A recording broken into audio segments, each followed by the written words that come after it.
Okay, so 13.3, we're talking about apportionment. So so in the Constitution, it's set up for a Congress. And if you recall, a couple weeks ago, you voted for senators and congressmen. So our Senate is set up so that we have exactly 2 senators from every state. So how many does that put in Senate? 100. Good. All right. So in Congress, and the actual article is right here, that representatives shall be apportioned among the several states according to their respective numbers. So if it's a small state, then it doesn't have as many representatives in Congress, in the House of Representatives. If it's a large state, then it has a larger amount of representatives because it's based on the population of the state. So today we're going to take a look at some of the early methods of what our founding fathers were trying to do as far as apportioning the Congress. But before we do that, let's talk about this country that we've established a coup. All right, so anybody know what country we've decided to take over?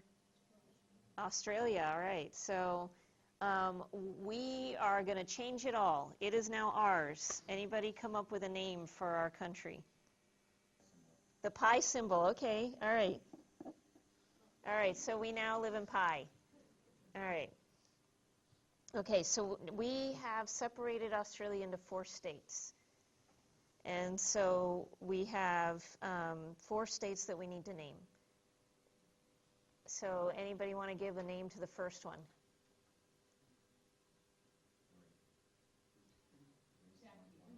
Cherry pie, apple pie. Okay, so cherry pie. Okay, well, I sort of like cherry pie, like that. All right, so cherry pie, apple pie. So we can say Jackie pie and pumpkin pie. All right. Because you threw your own name in there, so I like that. All right, so Jackie plans to be governor of the 3rd state there, so of Jackie Pie. All right, so here we have our 4 states. Notice that they have already been, the population of each state has already been established. After the coup was finished, everybody settled to where they wanted to be. And we need to figure out what the total population is. So what are we going to do with these numbers? Add them up. All right, so you add them up, and what do we get? Who's got an answer for me?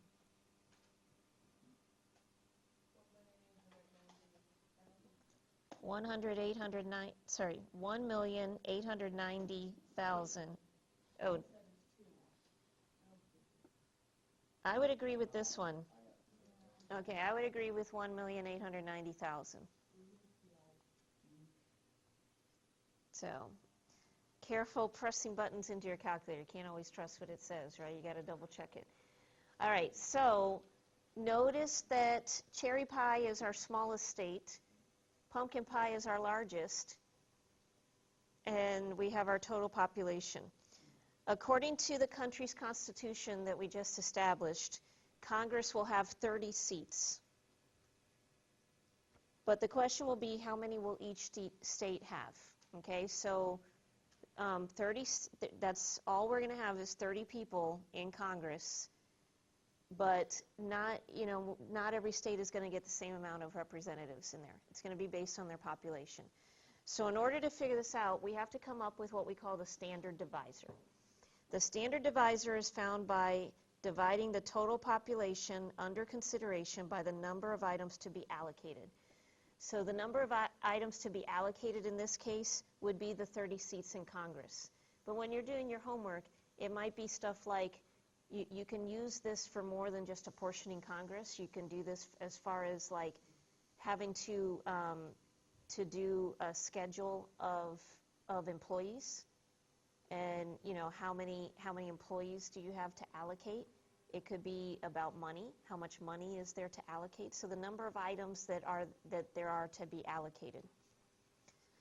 So in this case, we're going to take our total population and we're going to follow this formula right here. Total population divided by the number of seats.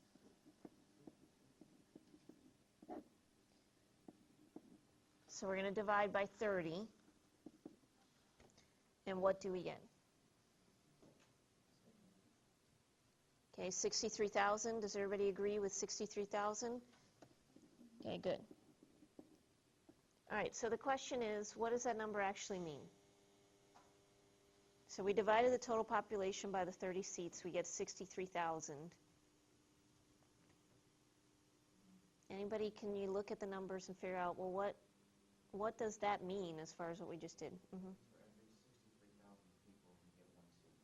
Good. So for every 63,000 people, you get one seat in Congress. Okay, so, or in another way to look at it is you can say that each voice in Congress represents 63,000 people.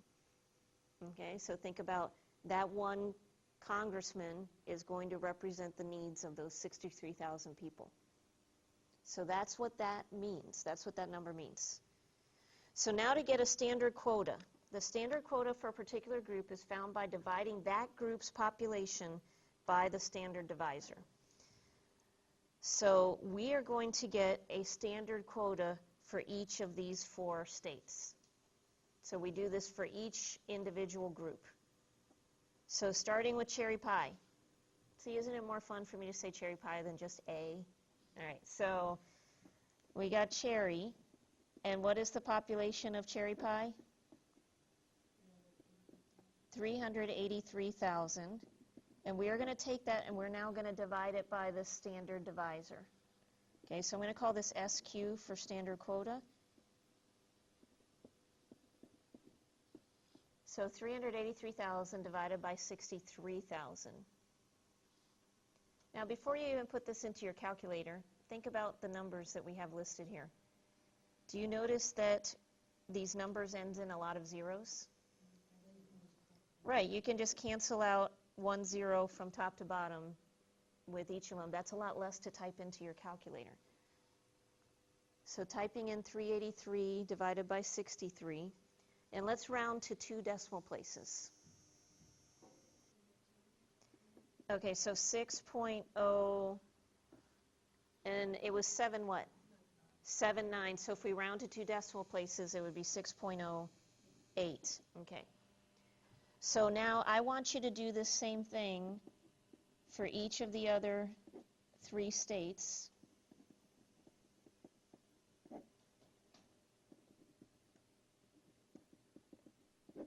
Take their total population and divide it by that standard divisor. Okay, so for Apple, we've got 275,000, right, divided by 63, and what did you get? Okay, 4.37, good. For Jackie, we've got 465 divided by 63. Notice that I just dropped the zeros because I know they're going to cancel anyway. And so who's got that one? 7.38. Everybody agree? Good. And then for the last one, we got 767 divided by 63. And who's got that one? Say that a little louder. 12.17. Does everybody agree with that? So rounded to 17. So good. So there's our standard quotas. And so if you notice on the back side of your handout, you have a chart where you can organize all of this information now.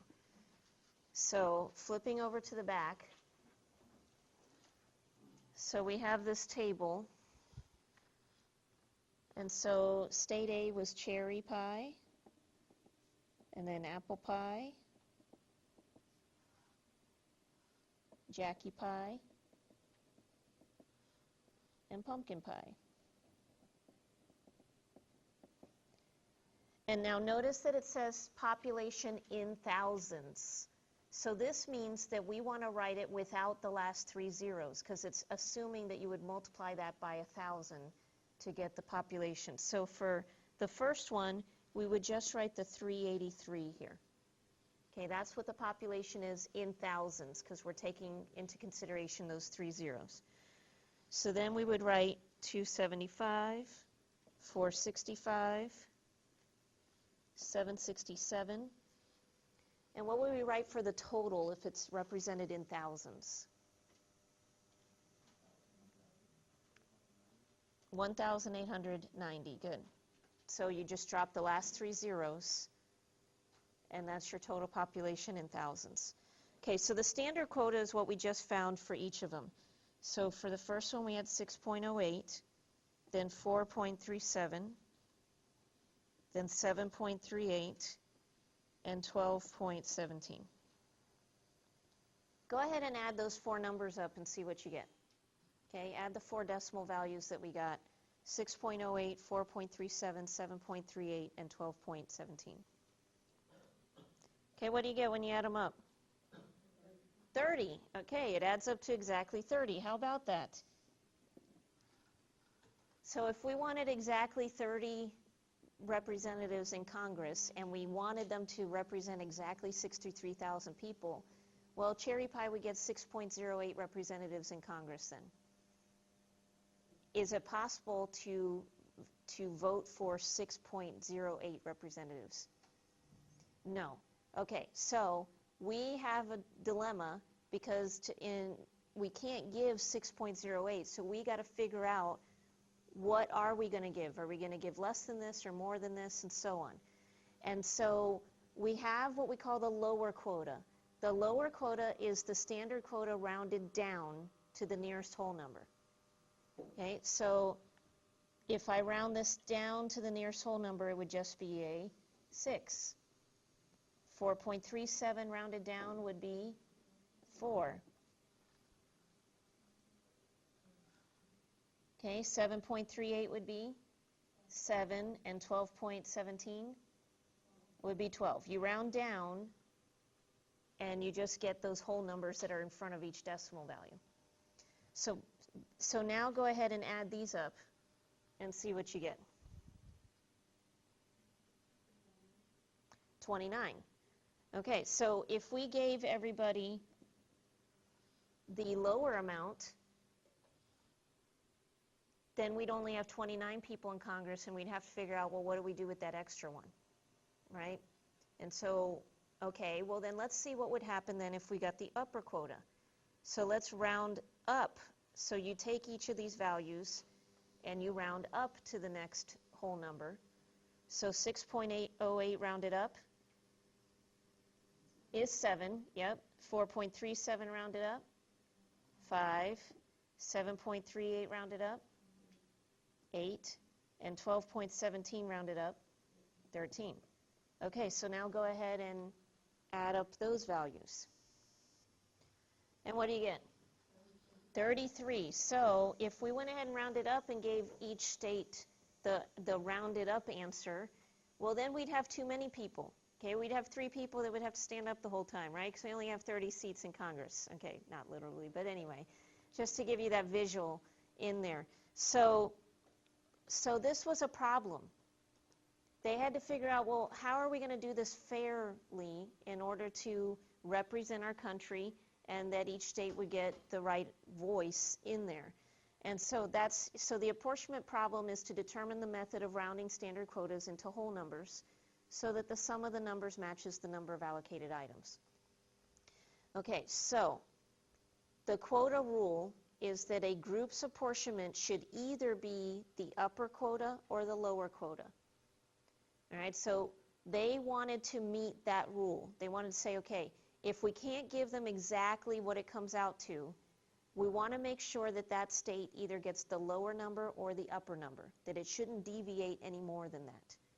Okay, so Cherry Pie is either going to get 6 representatives or 7. Apple Pie is either going to get 4 or 5. Jackie Pie is either going to get 7 or 8. And Pumpkin Pie is either going to get 12 or 13. All right, so now let's go through what our founding fathers were thinking of when they did this. We are going to look at three methods. There is a fourth method in this section called Webster's method that we're not going to look at. I'm going to limit it to these three methods here.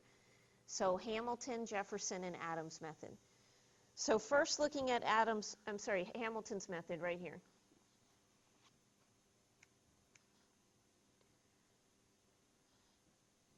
Okay, Hamilton's method says calculate each group's standard quota. We did that already. Round each standard quota down to the nearest whole number, thereby finding the lower quota initially to give to each group its lower quota. Okay, so we did that already too. We already figured out what the lower quota was for each state. And so what Hamilton said was, let's start off by giving everybody that lower number. Okay, and so looking at, just for the sake of space here, looking at A, B, C, and D, we're going to start out by giving everybody that lower number. So looking at the chart, we're going to start out with 6, 4, 7, and 12. Now, we already totaled this up, so we know how many extra there was. How much were we short? 1. Okay, so this came up to 29. And so this is what we call the surplus item. Okay, so this equals 29, okay, and so we have 1 surplus because we need to get up to 30. Okay, 1 surplus. And so we have to figure out which of the 4 states is going to get that extra person.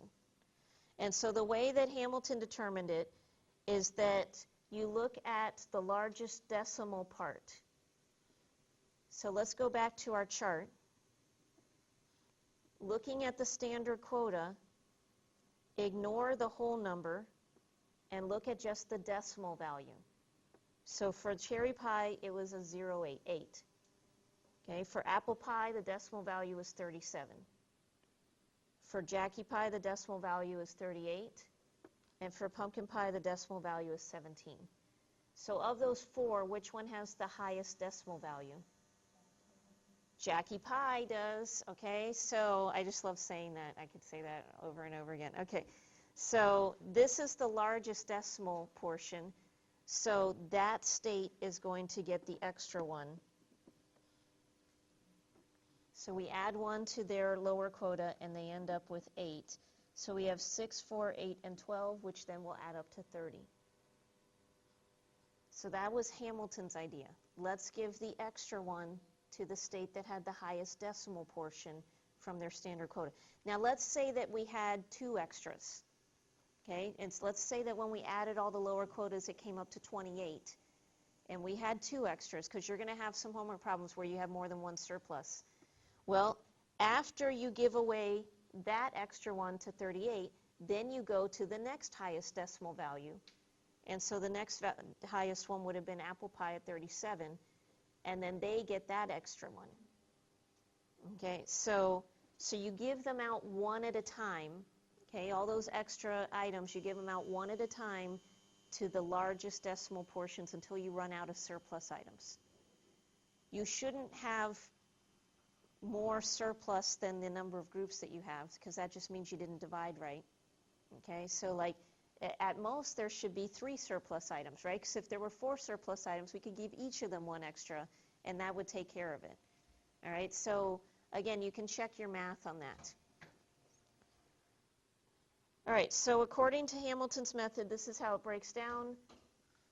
Cherry pie gets 6 representatives, apple pie gets 4, Jackie pie gets 8, and pumpkin pie gets 12 representatives in Congress.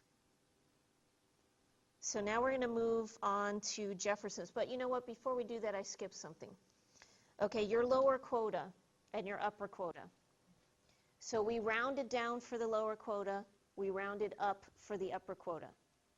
So essentially, you would think that these were always going to be 1 number apart, with the exception of, let's say that you divide your standard quota, and your standard quota comes out to exactly a whole number. Okay, so let's just say this one was really close to 6 for this first one of cherry pie. Let's say when you divided by 63, you got exactly 6. Okay, so there was no decimal portion. And if you guys remember from Chapter 8, when you were rounding to the nearest or rounding up, okay, so when you were rounding up, you always went to the next number unless there was nothing, unless it came out to exactly that amount. So if this came out to exactly 6, your lower quota would be 6, and your upper quota would also be 6, okay, because it rounds down and rounds up to the same exact number. All right, so keep in mind that your lower quota and your upper quota might be the same exact value. That might happen in your homework. All right, so Jefferson's method. Jefferson said, wait a second, Hamilton. This doesn't really benefit my state. We need to come up with a different way to do this. And he said, let's find a modified divisor. Remember that there was a standard divisor. What was the standard divisor? What number did we come up with there? 63,000. So what's the standard divisor in thousands?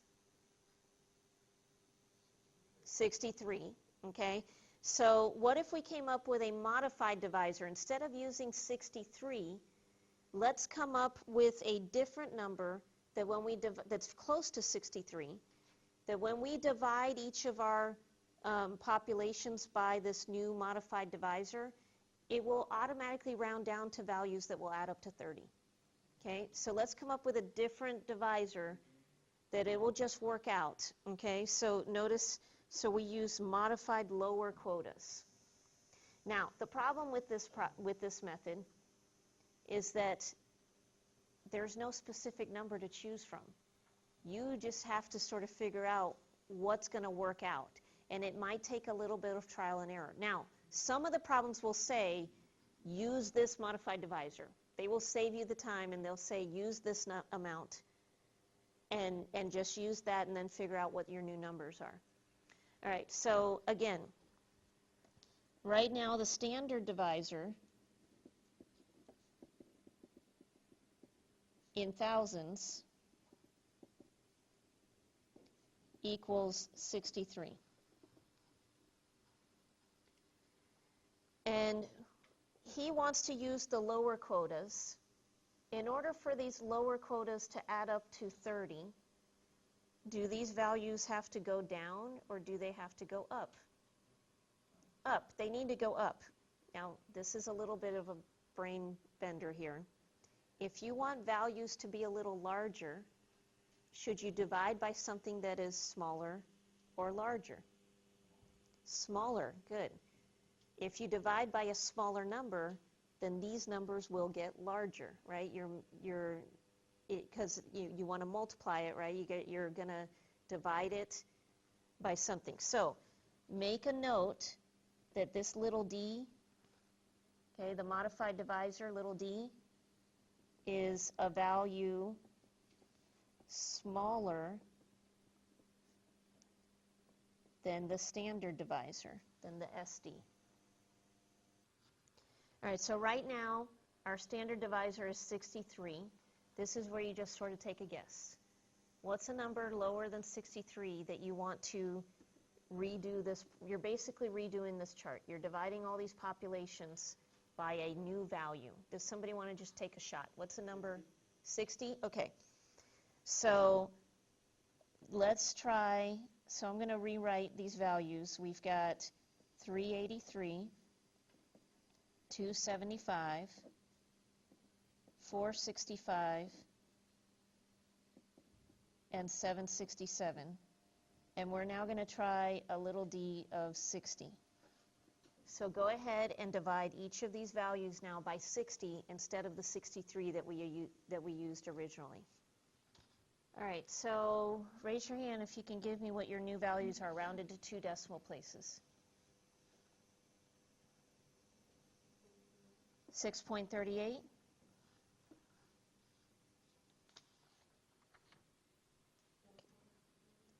4.58, okay, 7.75,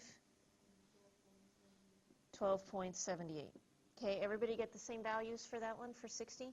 All right, so he wants to use the modified lower quotas. We have modified quotas now. And now we're going to do modified lower. So that means which way are we rounding? Down. Okay, so round these down, and we get 6, 4, 7, 12. Did anything change there? No, they're the same. So we know this is still going to add up to 29, so 60 didn't work. All right, just to save you some time, I'll tell you what the number is. Okay, but I did want to go through an experiment so you could see that it takes a little bit of experimenting to find it. We don't have to actually go too far. You were a very close guess on that. Try D equals 59. Okay, so try 59.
All right, who wants to give me the numbers they got for 65?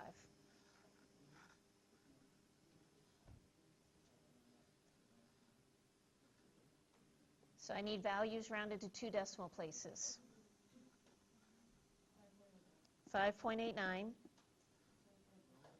4.23, 7.15, and 11.8. Everybody get those same values when you divide it by 65? Okay, so now Adams wanted to use upper quotas. So are we rounding down or are we rounding up?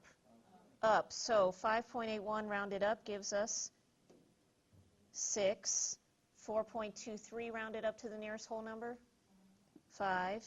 7.18, 8, and 11.8, 12.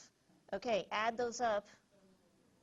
31. So we did reduce the amount, but we didn't reduce it enough. It's still too high. So should we continue to go higher, or should we go back closer to 63?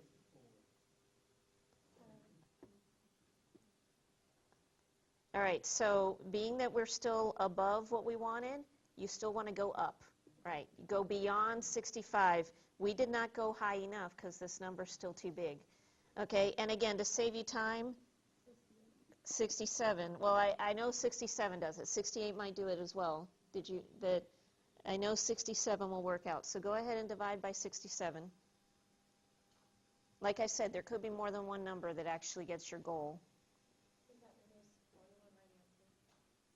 Well, your final answers, your apportionment is your final answer, and there's only one right answer for that. Like, you know, like the 6, 5, 8, 12 isn't our correct answer. We need to, yeah, okay? Right, right. You could have used a different modified divisor, but still get the final answer correct. All right, so who wants to give me their decimal values? 5.72, 4.10, 6.94, 11.45. Everybody agree? Okay, so again, are we rounding down or are we rounding up? Up. So 5.72 rounds up to 6, 4.1 rounds up to 5, 6.94, 7, and 11.45, 12. Okay, so what does this add up to? 30. Good. It adds up to 30. So now just before we get packing up, and actually I got to give you your test. All right, so what's different now? So these are our final answers that add up to 30. How did that change? Okay, so this time, instead of D getting 13, B got that extra one. Okay, so you guys notice that? So notice that Jefferson's values favored the large states. What kind of state was Jefferson from? Okay, he was from a larger state in Virginia. Okay, so Adams' method favors the smaller states. Okay, see, the population was the smallest one that got the extra. So what kind of state do you think he was from? Okay, a small state, right. All right, so everybody wanted to put in their opinion, and they came up with something that was a bit modified of these later. So